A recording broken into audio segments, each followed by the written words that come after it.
Blake from Lumen. Today I wanted to point out two special features of our Arc Core platform. The first is going to be our operations channel, which will include communications and scheduling. The second will be our injury management channel, which will include player health and player status.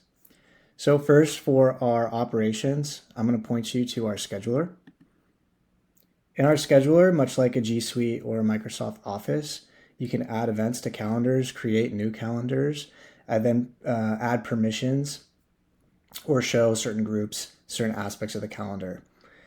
That starts here with your personal calendar and only showing events that you're invited to, so you can check that if you'd like. You also have separate calendar views, much like all other calendars out there with month, week, and day. But to create a new event, you simply click the button. For our sake, we'll call it practice. We'll enter a location, and we'll add it to just the default calendar for now. We can also select if we need to block out an entire day or if the event's reoccurring. So I'll select that here. And for the sake of this demo, I'll just put that it's reoccurring every day.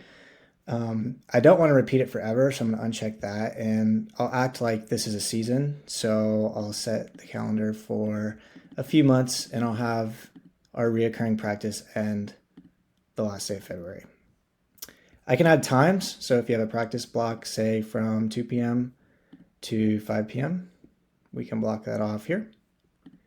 And then I can select which groups to share it with there. If I needed to add any notes, I would put that in here. So for example, show up to practice 10 minutes early, and that will just be attached to the calendar. So I'm going to go ahead and save that event, and it'll now populate the calendar as you see here. So that's our calendar function. Again, you can create multiple calendars, select who you would like to view which calendar, and the permissions granted.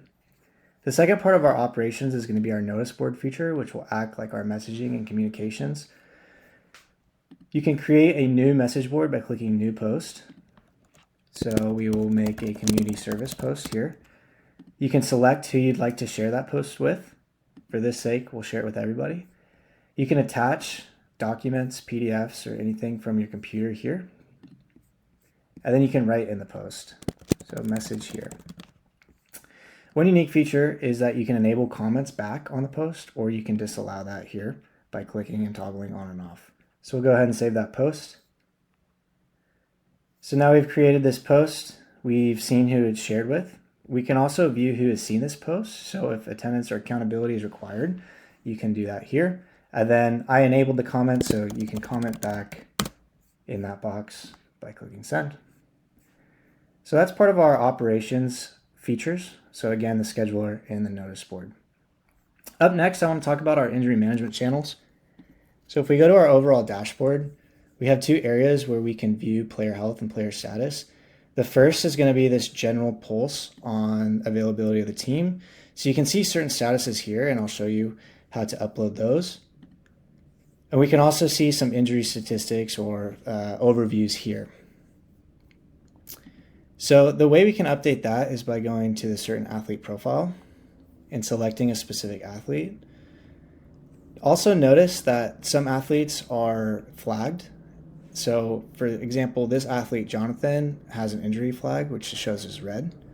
Bobby, on the other hand, is on a certain prescription, so we highlighted him as yellow. For the sake, we'll update Chad's status.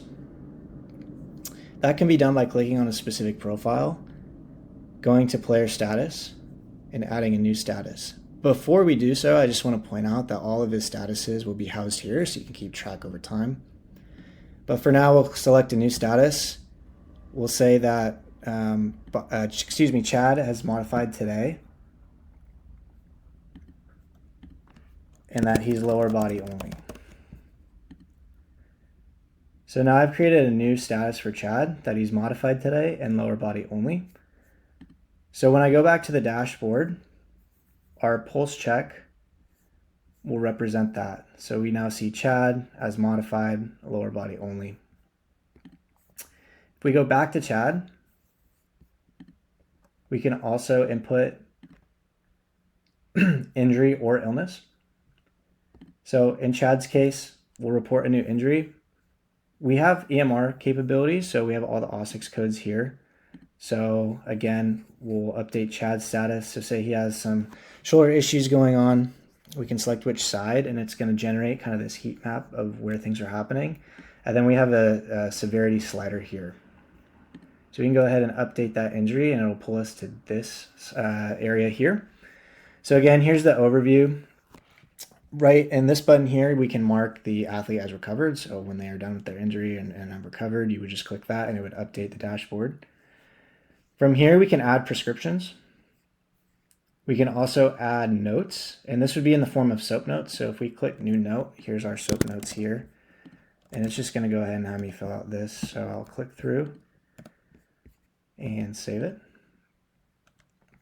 And so now these SOAP notes have populated. We can also always edit those there.